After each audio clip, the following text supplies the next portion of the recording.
Hello, everyone. Welcome to today's Leveraging Lessons from the Past webinar.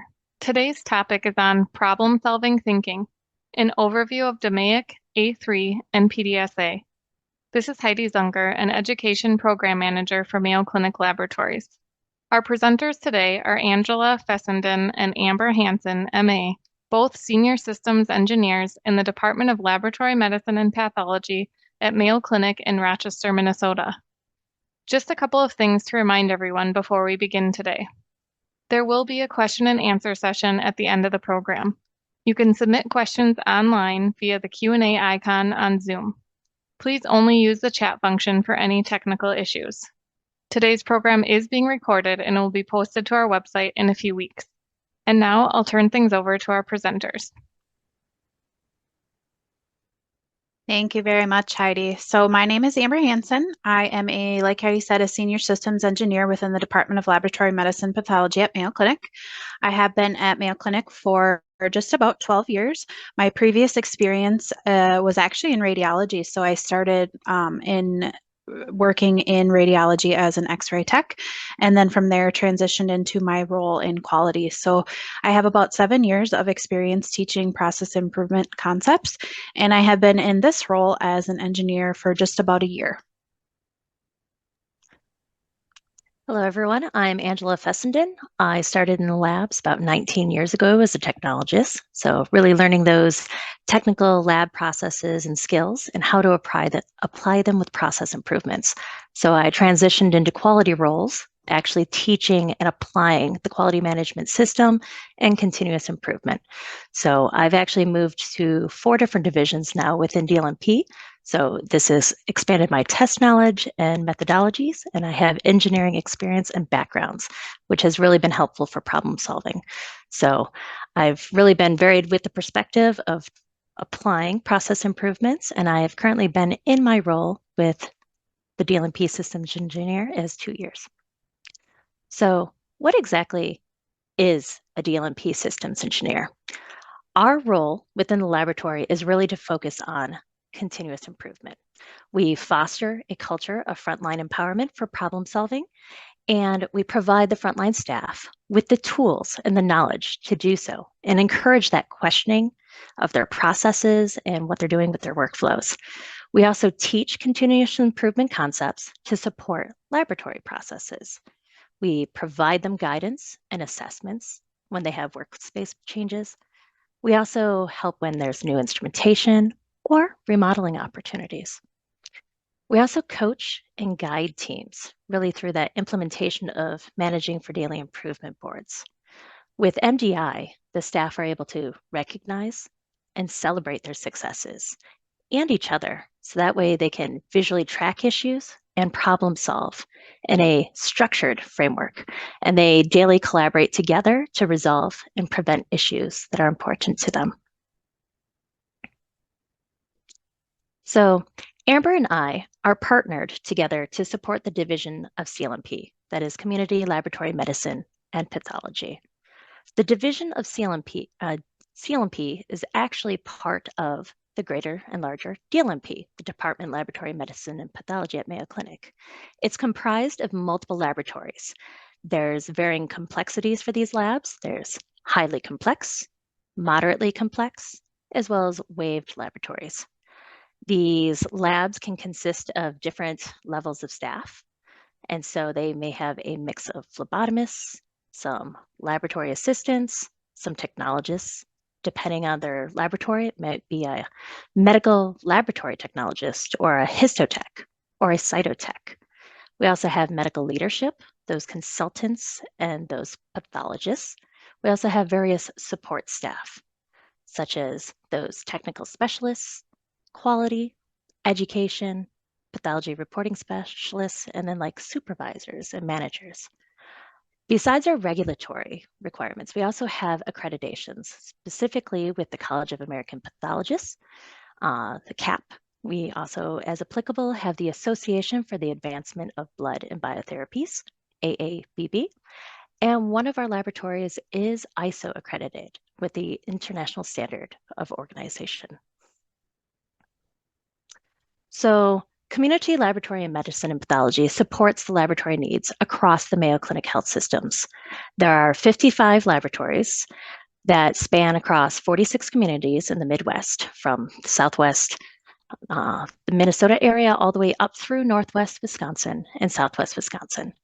Our clinics can be, they'll provide that family-based primary care, that routine and preventative care. And some of these locations can be as small as having 1 or 2 phlebotomists, like on site at a time. And then there's also mid-size hospitals with emergency departments, to those critical care and access with high-level trauma centers that can have upwards of 100 staff. Our 3 regional hubs, that Mankato, Eau Claire, and La Crosse, will have maybe intakes of laboratory tests depending on the availability of platforms and tests at their local areas. So there's a very large mix of laboratories across the communities. Our objectives for today are to go over problem solving, provide an overview of that structure and that thinking. We're going to discuss the DMAIC framework and give you an A3 overview. So that problem solving thinking. We're also going to go through PDSA thinking, and then I will discuss the overlap of DMAIC, A3, and PDSA. From there, we will go with examples of A3 thinking in action, and then go into a Q&A. So there should be plenty of time for any questions you may have.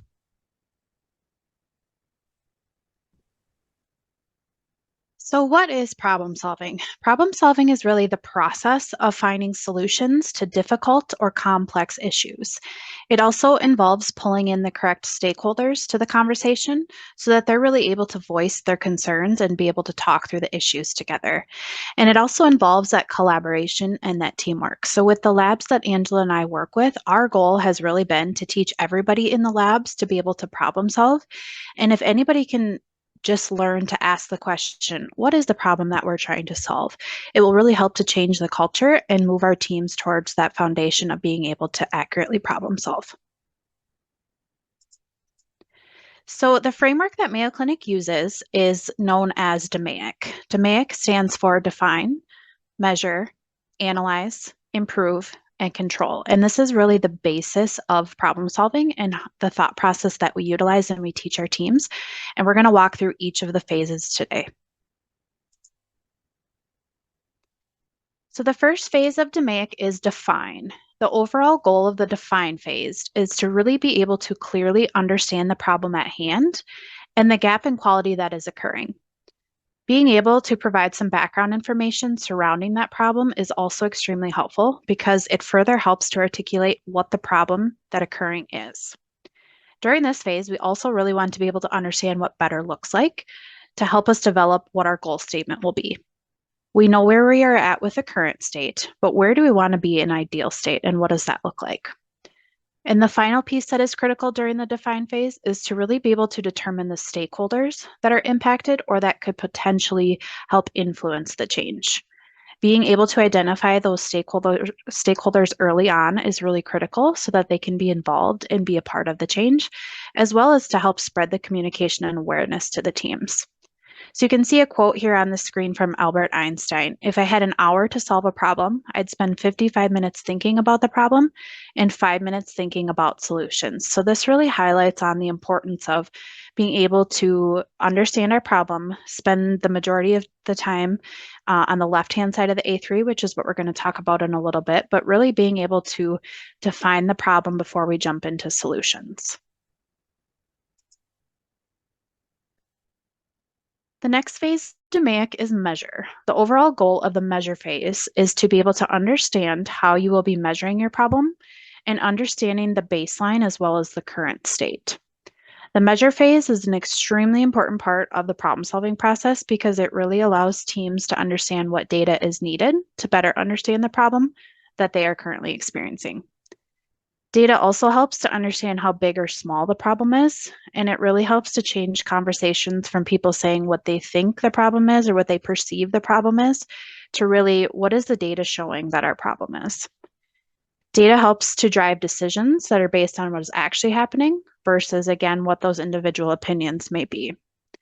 It also helps when pulling in stakeholders from other work areas, departments, or teams, because it really allows the focus to be on the problem and the process versus pointing fingers and placing blame. There's multiple different ways of collecting data, but the important message from us is to make sure that you're collecting the data that helps you understand and helps to explain your problem. And it really helps to paint the picture of what you're experiencing.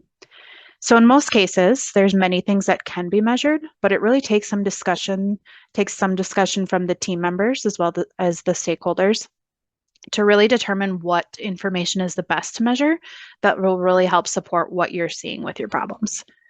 There's also multiple tools that can be used in the measure phase to better understand the current state, but some of the most widely used tools include process mapping, which you can see here on the screen, and that really helps to lay out the steps in the process where the problem is occurring, and that helps to identify where the breakdown may be happening. Timings can also be used with process maps to really better understand where the bottlenecks are occurring as well. And that can be extremely helpful for teams when they're looking at, say, patient wait times or other workflows. But the important piece is to really make sure that you are measuring what is going to help paint the picture of the problem that you're experiencing.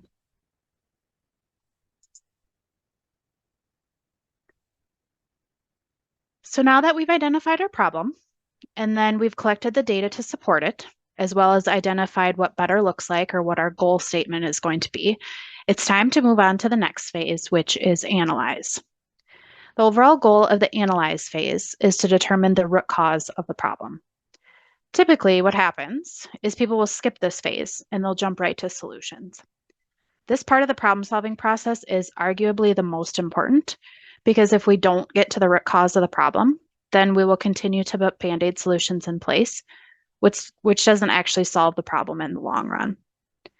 There are many different tools that can be utilized in the analyze phase, and we're going to talk about some of those in more detail. But the most important thing to know is that we have to continue to ask, why do we do this as a certain process in part of the workflows? Why are we doing it the way that we're doing it? And what is causing the problem that we are experiencing? Once we're able to determine the root cause of the problem, then that's really going to help us drive the improvements. And then those will actually come easy because we'll fully understand what is causing the problem at hand.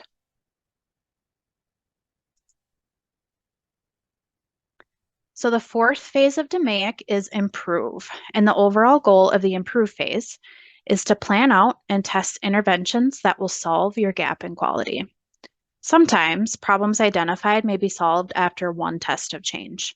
But more often than not, it takes multiple different tests of change to really get to that desired goal and to be able to achieve a solution that will be able to be maintained. These tests of change are done through PDSA cycles. PDSA stands for Plan, Do, Study, Act, and we're going to go into more detail on the next slide. But the best part of being able to test the changes is that if the test is successful, then that change can be implemented into practice, everybody can be trained, everybody can be communicated, and then that change can become the new best practice. But if the change is not successful, then it can be modified and tried again, or can be completely abandoned and something else can be tested. Doing change this way is known as good change because the changes that are tested before being implemented and only the good changes that positively impact the workflow or they positively impact the patients or the staff are the ones that are implemented. The ones that don't positively impact are not implemented.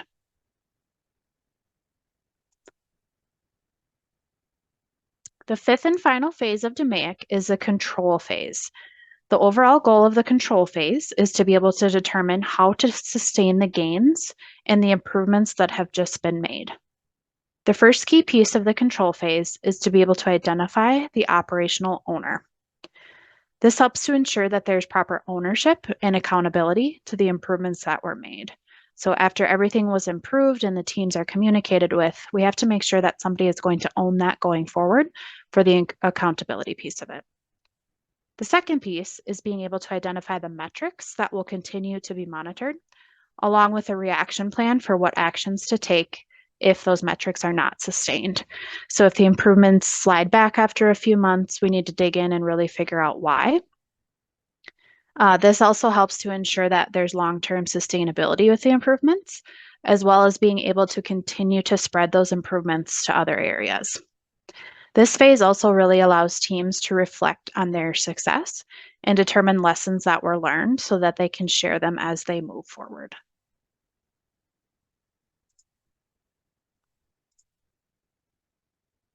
So now that we've discussed the DMAIC framework, we are going to move on to another problem-solving tool, which is called the A3, which you can see here on the screen.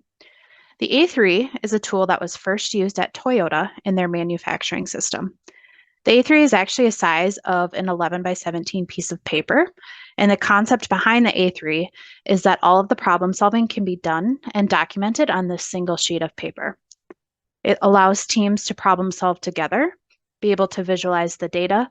It provides graphics to better understand the problem, and really to be able to determine the root causes together. The A3 follows the same format as DMAIC and has teams really define the problem, measure the problem, then analyze it to get to the root cause, then test those interventions or do those PDSA cycles to improve the problem, and then moving on to the control phase to determine how to sustain those improvements and be able to control them.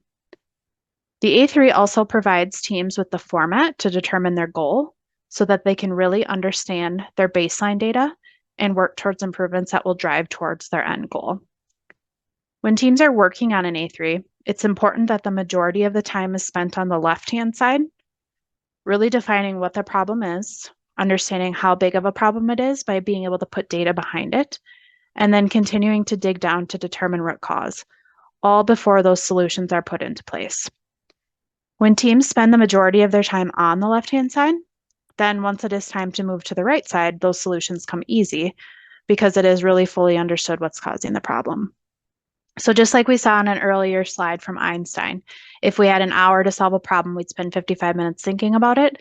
The same thing applies here and is really the key to successful problem solving.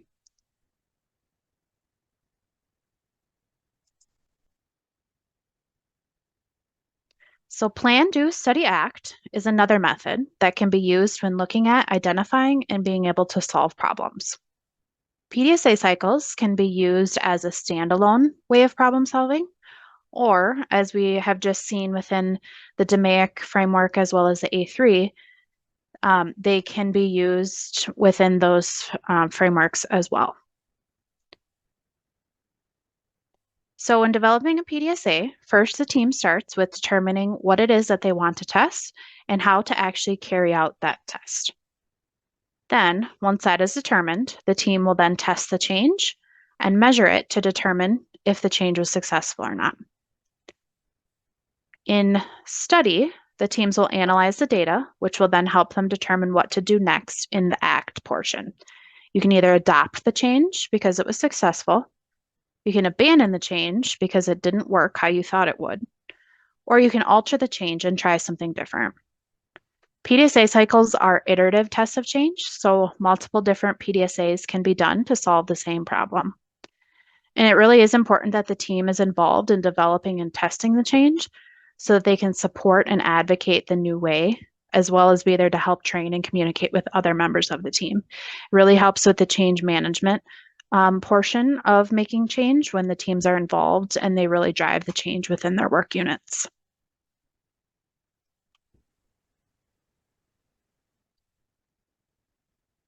So now that we've talked about DMAIC, A3, and PDSA, they're all great ways for teams to problem solve. They are all methods to correctly think through the problems and be able to determine root causes before putting solutions into place. They all can be used as a standalone method, and all of them have the same goal, which is problem solving the correct way.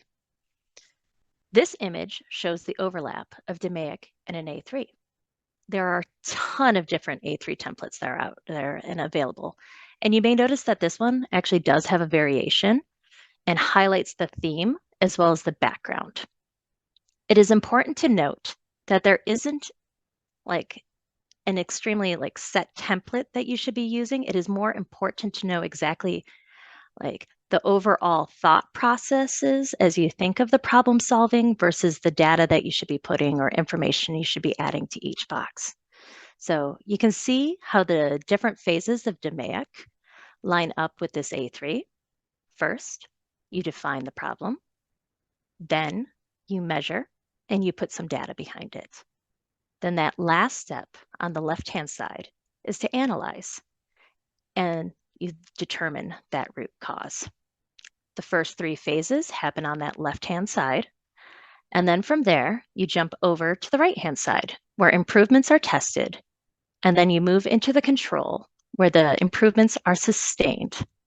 So you really want to think through the DMAIC process and thinking of how you will prevent losing those gains that you have had when you intervene and make these changes on your problems. So just like DMAIC and the A3 overlap, so do PDSA and the A3. We learned that PDSA can be used within the improved phase of DMAIC and within the right-hand side of the A3 when testing solutions. But when you use that alone, it also follows the same format of problem solving. During the plan section, you really focus on that problem being defined, having it be measured and analyzed before jumping over to the right-hand side of the A3, where that DSA gets into the iterative testing part. And the multiple changes can be tested and the results can be looked at.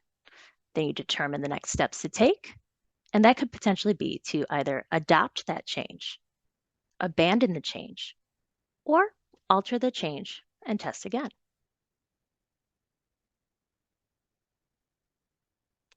So now we will be going through 3 different examples of that A3 problem-solving thinking in action, and we're going to see how it plays out.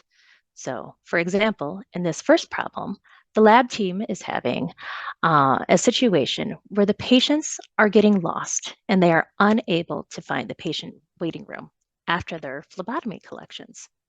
So the team has recognized that there is a problem, and so they work on a goal of what they would like to have for the situation.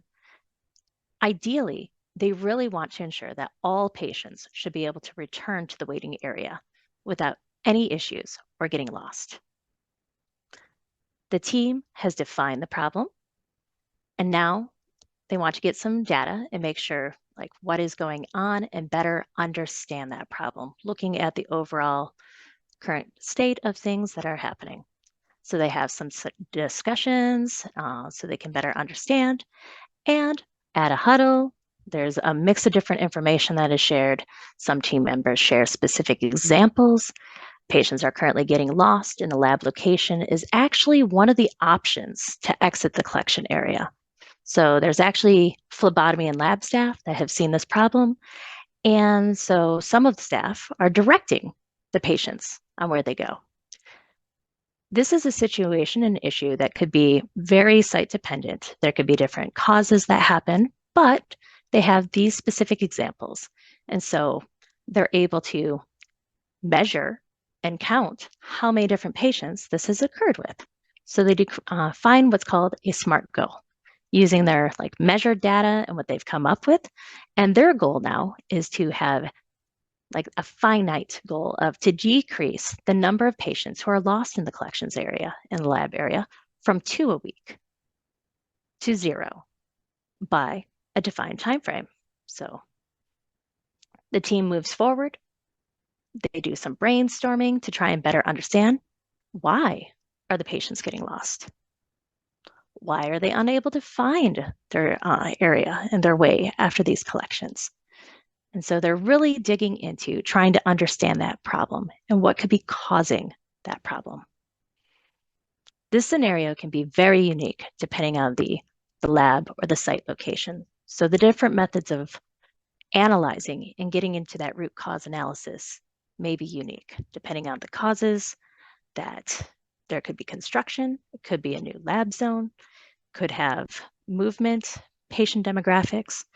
But in this case, the root cause that was determined was that the staff had found there is no indication of how the patients can return and get to the waiting area. So if there is no indication, how can they try to resolve that? So now the team comes up with some tests, some ideas of how they can correct this root cause. and prevent it from happening. As noted, in the target conditions section, you may actually have multiple PDSA cycles. So if we start looking at how this plays out, the team first talks about a first PDSA. And this goal is that they really want to have the phlebotomist try to talk to the patients and indicate and direct them to how to leave the collections area. So this is their first idea, their first plan that they come up with. And they decide to test this PDSA and measure it for 2 weeks to determine, is it successful or is it not? Well, after those 2 weeks, they actually found that there were 6 patients who were having difficulty returning to the waiting area.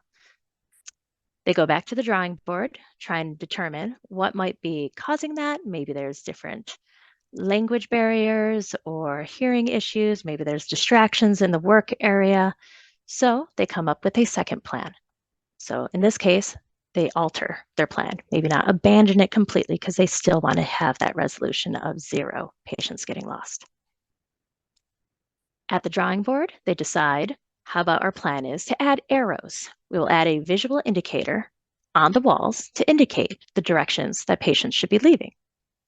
So from here, they move forward again with testing this change, seeing it in action, and they find that they now have 4 patients. They're moving in the right direction with that after that 2 weeks. So they discuss further at the drawing board and think of additional actions that they can do to help find out that indication to get back to the waiting area. So on their third tested change, they add signage on the walls that's officially stating the direction to the waiting room.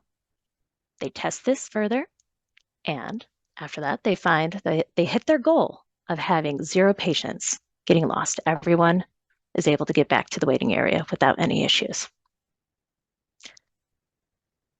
They move forward because they want to implement these changes.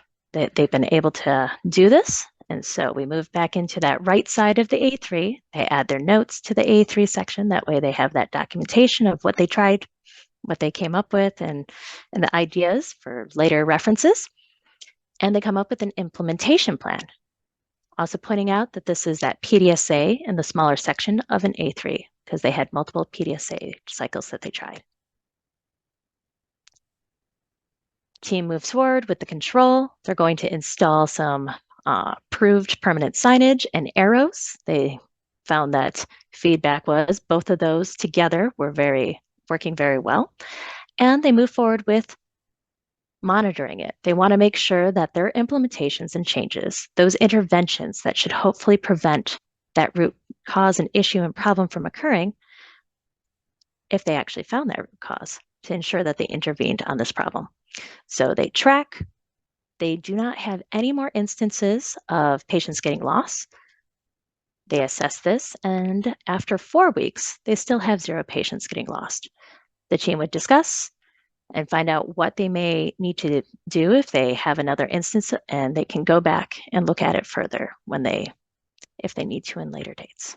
But at this time, they have resolved their problem. This shows the alignment of the A3 as the team had walked through their define, that measure, that analyze, and then moving over to the right side where they did improve and control. And then this shows that alignment and overlap of the A3 as they now start talking through that plan on the left side and that do, study, and act.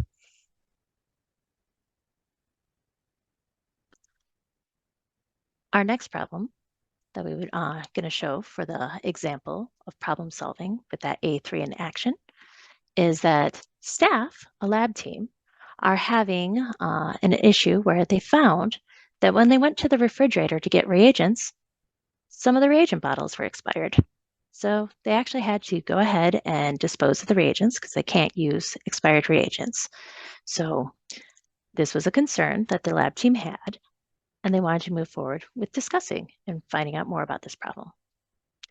Well, their goal is that they really want to ensure that no reagents are discarded, especially due to expiration dates. So the team gets together and discusses and goes into more detail of finding out what is going on in their current situation, as well as measuring what is occurring.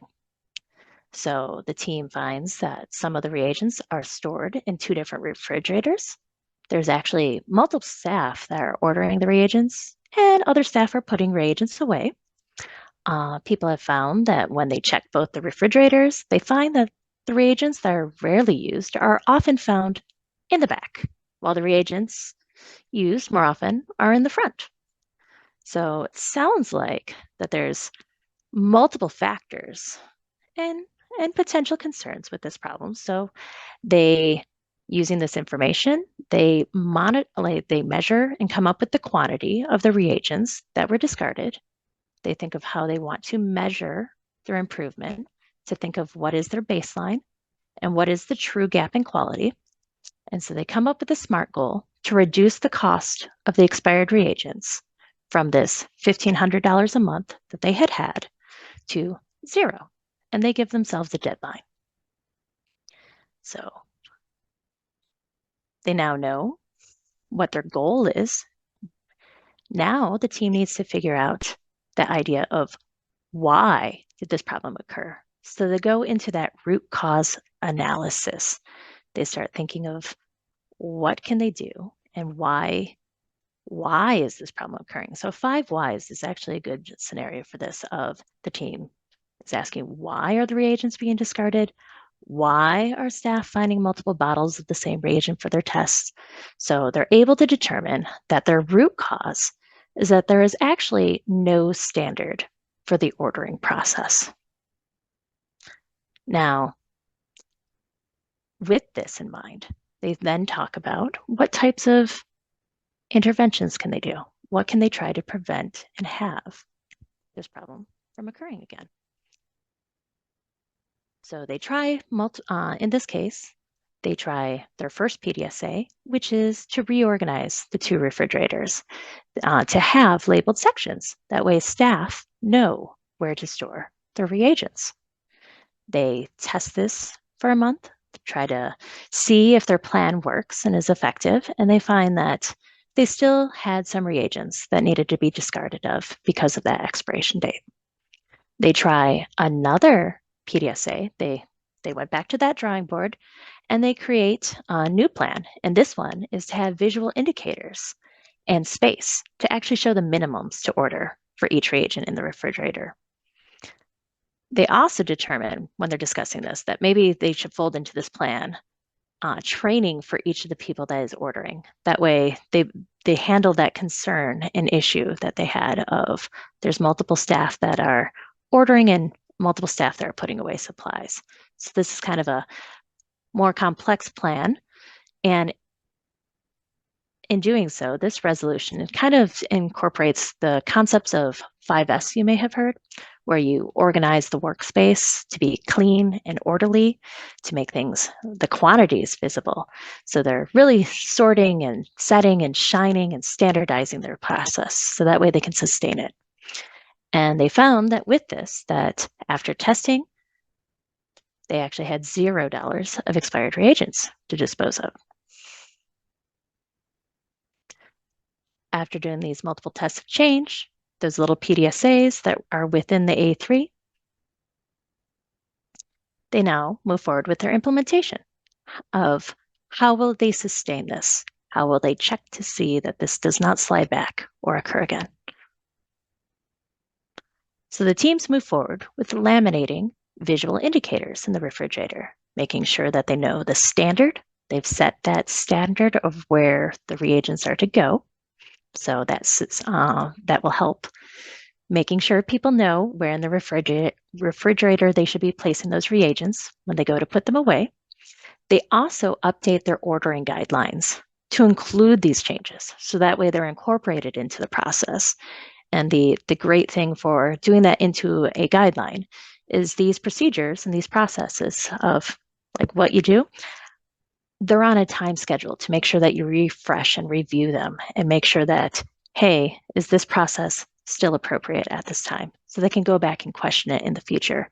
So this helps sustain that improvement and also adds kind of that check to make sure that the process is still appropriate in the future. So sustaining those gains. Team, just to make sure, after they've done these laminations, updating the procedures, they want to continue tracking and make sure that there are no issues. They do not see any more expired reagents. So they check it. They have no more instances occurring. So they move forward with saying that this problem has been resolved. This again shows that problem-solving A3 in action with the define, measure, analyze on the left, really defining that problem and understanding that problem. Then we move into that improve and that control. This shows the PDSA overlap as well.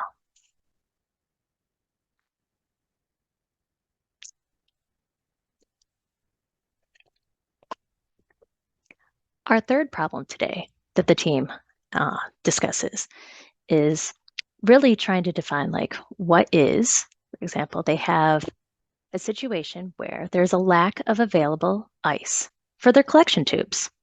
In this case specifically, the issue is that the staff do not have ice available for specimen draws that need to be on ice. So they're seeing patients, they have those patients, and then they need to have that ice for those specimen collections. So the team comes up with a goal because this is a problem that they would like to resolve. And so they want to ensure that they readily have ice available when needed for these on-ice specimens. Team gets together, discusses this problem a little bit more to define what that current state is, what is currently happening as patients are in the draw bay. So they find that staff are already in the draw bay with the patient, and then they see this order and realize at that point that it requires ice. So these collections are often infrequent. They want to make sure that they have that ice available, and if they don't have it directly available, that they're able to get it quickly and ensure that if they leave the patient, it's very brief, and then they have that ice available. Now, some of the staff were reporting that they also saw some additional problems with this ice, where sometimes it was melting or maybe it was leaking. So they also want to ensure that it is appropriate to use for the collection. The team understands their problem. They dig into it further to realize what is currently going on. And so they take some measurements. They want to have like, do we know if we actually improved on this problem?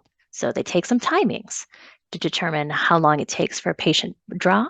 And so they come up with a goal, that SMART goal, of they would like to reduce the patient draw time for these on-ice collections by 5 minutes. So it's starting as 12 minutes to 7 minutes, and then they give themselves kind of a deadline, a goal. These goals are intended to also be like, you may move beyond it, but it's good to kind of have a time frame in mind so then you can think of for your test of change, for example. So with this,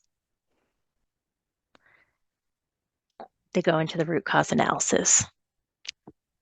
This can be a varied problem. It's very site dependent or very location dependent or situation.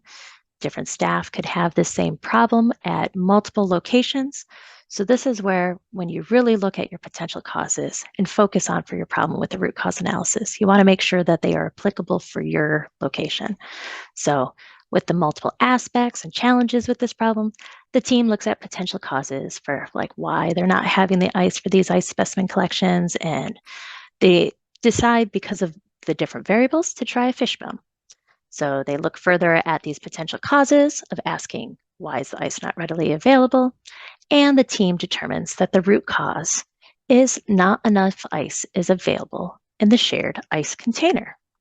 They have a container in their location, and they want to ensure that it has sufficient ice when they need it. They move forward to try, go to the drawing board, come up with some ideas of some plans that they can try and do for their PDSA, that plan, do, study, act. And so first they try to have staff deliver more ice to the collection area with their ice deliveries. They test this PDSA for 2 weeks, and it does improve on their draw times. They have more ice available, but some staff still report that there's still some ice that's just kind of like melting. It's kind of in that section and location that it's not acceptable. They need to kind of dry up the area and clean it up. So this team moves forward and tries another plan where this time they'll actually deliver ice more frequently. So less ice each time, but then the quality of ice should hopefully be appropriate at that time and available. And they test this PDSA for 2 weeks, and they still have that ice available in a timely manner, and it improves their time and availability with that ice. So in this case, they have resolved their problem at that point. They move. Here's this example of showing the multiple PDSA iterations that were occurring. And so they move forward with their implementation plan to ensure that they try to sustain this gain. In this case, they communicate a new schedule and quantity of ice to deliver. Now, they have a responsible point person to ensure that this occurs, and then they move forward with sustaining and checking to see if this actually will be sustained. So they check for additional instances. If there's no ice available, they do some additional timings to check and see if they're keeping the time or if they're having to do these additional workarounds for finding ice. And they do not see any additional trends as they go through. So they measure for 4 weeks and they find that there's no increase in draw times for these no ice collections. So they consider this one a success and they're able to check again. And this is one of those ones where then they would want to make sure that they have something in mind if there's, say, an increase in these on ice collections. So there may be a monitor or a metric that they would want to keep on mind just to see if there's a larger spike that they do increase that delivery time and not have any slide backs for this situation.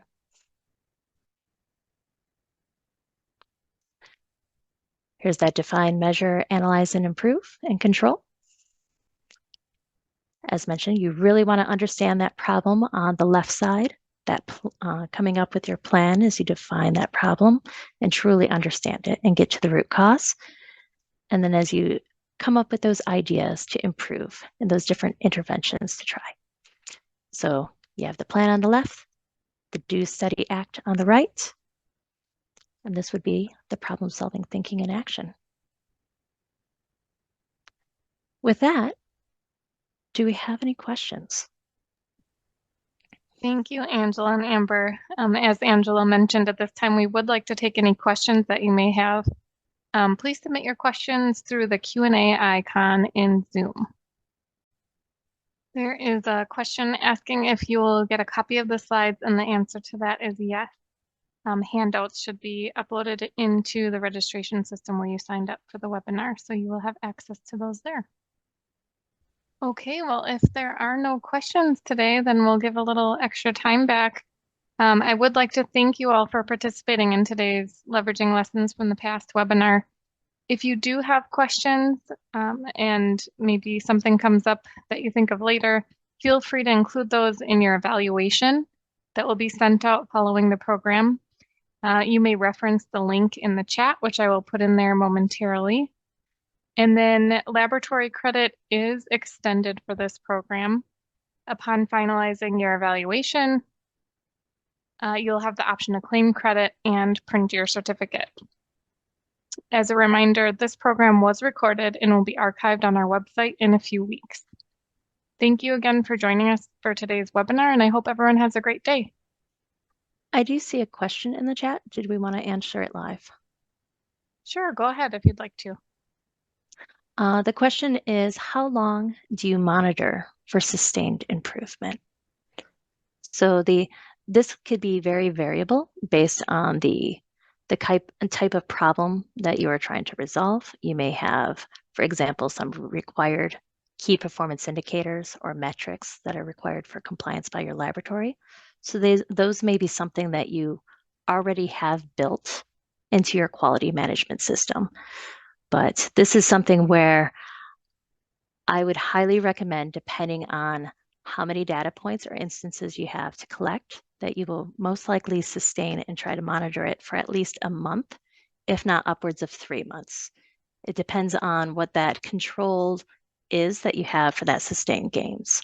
For example, if you have it built into your procedure and your processes, and you will be reviewing those, you'll have those reminders that will happen. So that consistent reminder. But when you do that short-term improvement and you're trying to go for it, you want to make sure that you have it a habit. And that's where it can be a little bit variable on that sustainment. Great. Well, thank you so much for answering that, Angela. And thanks again to everyone for joining today, and have a great afternoon. Thank you. Excellent. Thank you, everyone.